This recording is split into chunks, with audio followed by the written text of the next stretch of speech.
Hey and welcome into the next video. Here we're going to be talking about the middle game concept number 12, which speaks about the passed pawns. And the rule states like this: passed pawns must be pushed. Alright, now let's take a look at the first example. It is black to play. And first of all, let's evaluate the position overall and then decide what both players are gonna do here. We can see that the material balance is equal. There is nothing too special about this, so normally it should be a balanced, approximately equal position. Now, in the game, black decided to protect their pawn on e5, which is currently under the attack of the rook, and black played rook f to e8. The move which makes perfect sense, but it overlooks one of the major factors in the position, the fact that white has this passed pawn on d6. And probably black was not really concerned about this pawn because there is no clear way for this pawn to be promoted. And if white ever wants to promote a pawn, they'll have to push it to d7 and then all the way forward to d8 and ultimately promote it into a queen. But right now black controls that d8 square really well, and there is just no way for the white's pawn to go there. Therefore, perhaps black thought that it's not a big deal for white having that passed pawn on d6. But let's see what happened in the real game. White pushed the pawn forward correctly, because when you have a passed pawn, normally you should always be looking for opportunities to push it forward. Once again, the middle game concept states passed pawns must be pushed, and it's true for middle game, true for endgame just as well.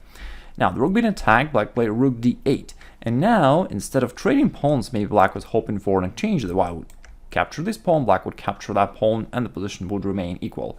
White decided to defend their passed pawn by playing bishop to h3, and actually this position is already winning for white, because even though the passed pawn cannot be promoted, it just restricts black greatly. Now the black's rooks have to stand there just to guard the lost rank so that the pawn cannot be pushed, and basically this completely paralyzes black. Black tried playing knight to f6 to attack the pawn again. White defended it, and actually putting a rook behind a passed pawn is usually a great idea, because not only it defends the pawn, but potentially it helps the pawn to move forward if there is an opportunity. The rook supports that advancement. Black tried b6, and white captured the pawn now for nothing. Rook a7, black is trying something, now just rook d6, and you can see how white completely dominates here over black. Once again, this pawn gives white a great space advantage. Also, black's pieces can't really move. Imagine this rook, if it ever moves somewhere, immediately the pawn is going to be promoted and black is lost. Let's take this move back. Now imagine this knight ever moves anywhere. Guess what's going to happen? White's going to play rook to e8, trade off this rook, and the pawn's going to be promoted. That way black really cannot move at all, and putting this piece backward means that black is completely paralyzed, all because of that passed pawn. So the key takeaway from this is that we shouldn't underestimate the power of a passed pawn. Even if it's not promoted, it can totally paralyze your opponent, and it gives you a clear plan. So first of all, passed pawn must be pushed, and while doing so, you ensure that you have a space advantage and that you dominate overall.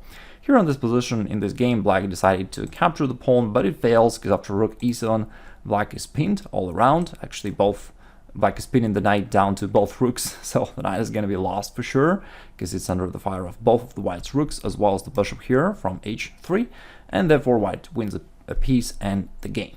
And now we've got a game between two grandmasters, Adley playing white against Cuenca.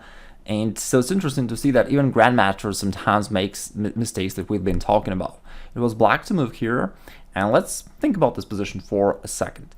Both players mobilize their pieces here, both players are standing more or less actively, but we can see here that white has a passed pawn here on the d-file, meaning that theoretically speaking, this pawn can be moved forward and there are no pawns of black that can stop this advancement. Therefore, this is definitely something that both players should keep an eye on. White should try to push the pawn forward, and black should make their best to prevent white from doing so. Alright.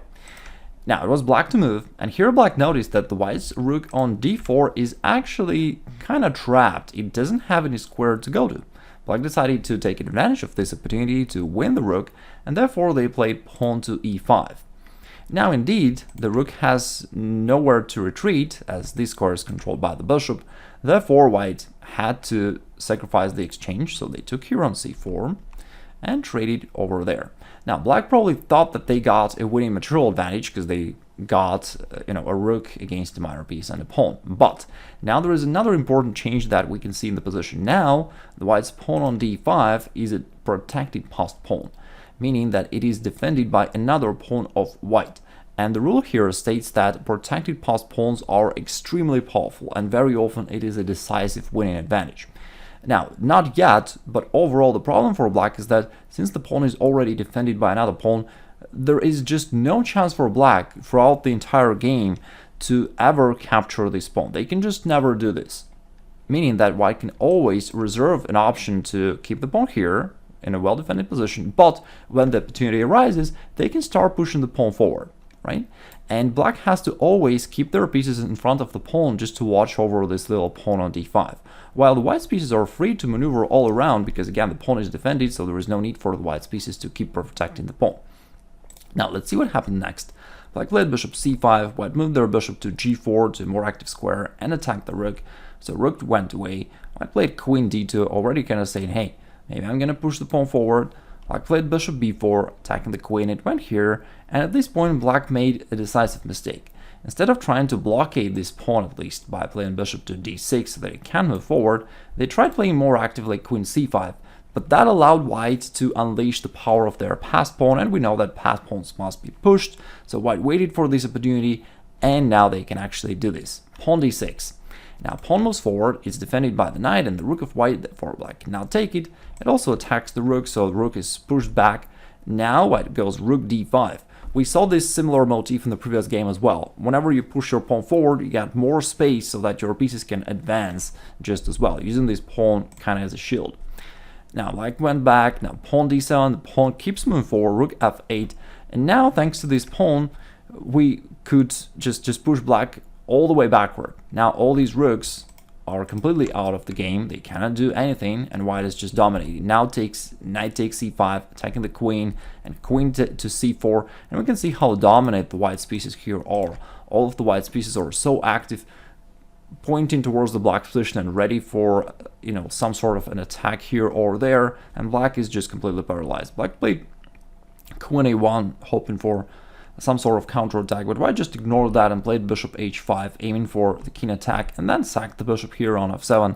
And it turned out that black cannot really capture there, because after a series of exchanges, white has a discovered check with their rook. Rook to d2, check to the king, as well as attack of the queen, and therefore white's going to capture the queen on the next move and win the game. The white's attack was really simple and successful here because their position was just so much dominant, and black was completely paralyzed and couldn't do anything against it. So this just once again illustrates the power of a defended passed pawn. Let me just come back to the starting position of this example once again and show you how this seemingly little detail, whether a passed pawn is protected or not, can make all the difference. Now in the game, black played e5, letting the white's pawn to become a protected passed pawn. Now what if instead black would decide to win the rook by attacking it with their bishop? So what if they would play bishop to c5? And let's say white would make the same trade here on c4, but now after a trade on d5 we can see that this is still a passed pawn, but it's not a protected passed pawn, meaning there is no other pawn of white either on e4 or c4 that would defend the pawn. Now even though white still has this passed pawn, which is good for white, but white's pieces, the rook, the bishop, has to stand there to keep defending the rook. So for example, let me play some move for black here, say pawn b6 or anything, just to see what could white possibly play here. Now the bishop cannot move to g4 anymore as white did in the game, because then black would simply capture the pawn and win the game, because now they would simply have a material advantage for no reason, with no compensation for white. And even if, let's say, white ever moves their rook away somewhere, black can, if they want, trade here on d5, sack the rook exchange back, and get an equal game once again. I mean, they don't have to, but they may choose to do that. Rook takes d5. Now after this exchange, white has no advantage, so black equalized very, very easily. You can see how whether the pawn is defended or not makes all the big difference. Let me just put it back over here to this position where white still has a passed pawn, but because it's not defended by another pawn, white's pieces has to stand behind the pawn and keep defending it, and therefore white cannot increase their advantage that easily, so the position remains to be balanced. So that's how a protected passed pawn is even better than a passed pawn, but both of them are fairly strong.